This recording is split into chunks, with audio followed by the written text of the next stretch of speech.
Due to climate change, the best way to practice farming is conservation agriculture. But how do we go about it? Let's find out.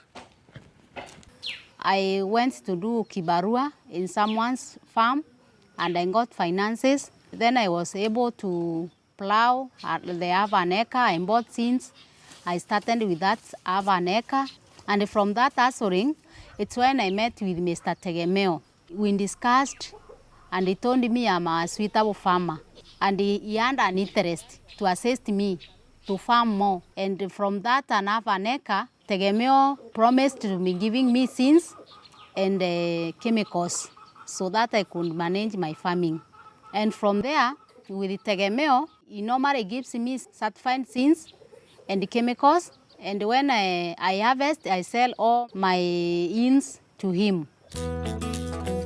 Jane grows sorghum in partnership with Tegemeo, who buys her produce. Being in a semi-arid area, she needs to practice conservation agriculture. And David Iguna from Tegemeo is here to see how she can improve her production. David. Yes. Good to see you. Likewise to me. Good, good, good. Do you know our farmer Jane? Yes, I know her. Ah, excellent. I know her very well. Yes. So we are working with her with Tegemeo seed company. Now, this area looks so green. Is it always like this, David? No, it does not look green all the time. But because now it has laid, that's why it is like this. But if you come during the dry time, for example, August, September, you won't like the place. It works like if there is fire on your head. What? Yes. You can see very far. People have already cut the trees for the cultivation, so you can see how the area look like. Only that very few people have planted trees. Is that true? It is true. I'm trying to practice conservation agriculture. Yes. I've started to plant trees. You can see along my boundary, there are so many trees which I have planted. And even the other head, I have started planting this season. Good idea. So that I can at least make my climate to be at least cooler. Jane, in your conservation agriculture, do you have any challenges? Yes, I have. Yes, like which one? You know, for now, when you are trying to dig those holes, it is very tedious because I have so many farms. Very, very, very labor intensive. Yes. David, Yes. you have inspected Jane's shamba. Yes, very From well. your observation, what have you seen? Is she doing the right thing? First of all, I want to talk about the good things that I have seen from her. Aha. She has followed the spacing is very okay.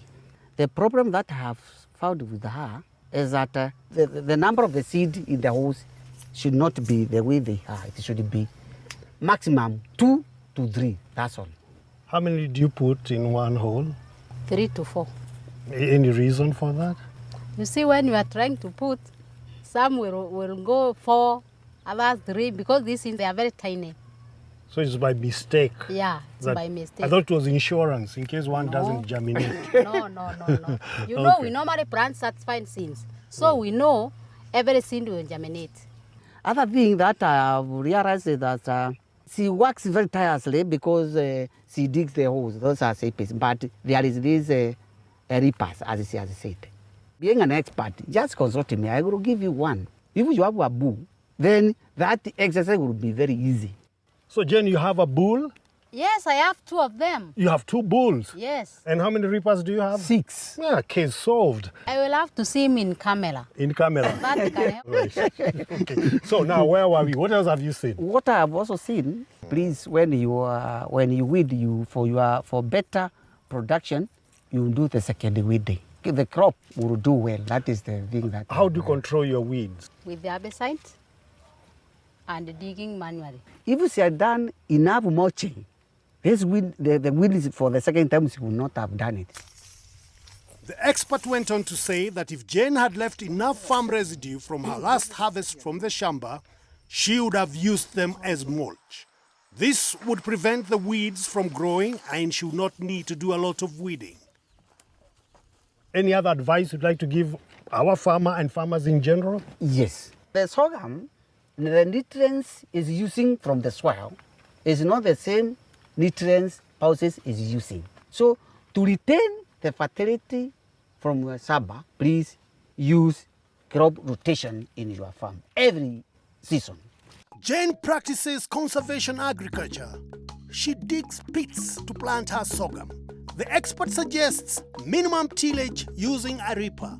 The ripper makes deep, narrow cuts in the soil that trap rainwater, ensuring the plants have moisture throughout the season. He also suggests mulching. This is where you cover your soil with plant material like harvested sorghum stalks or grass. The mulch will protect the soil from the harsh sun and retain moisture. The third is crop rotation. He suggests rotating her sorghum with pulses. This will add more nutrients to her soil. If she does this, she'll get even better yields.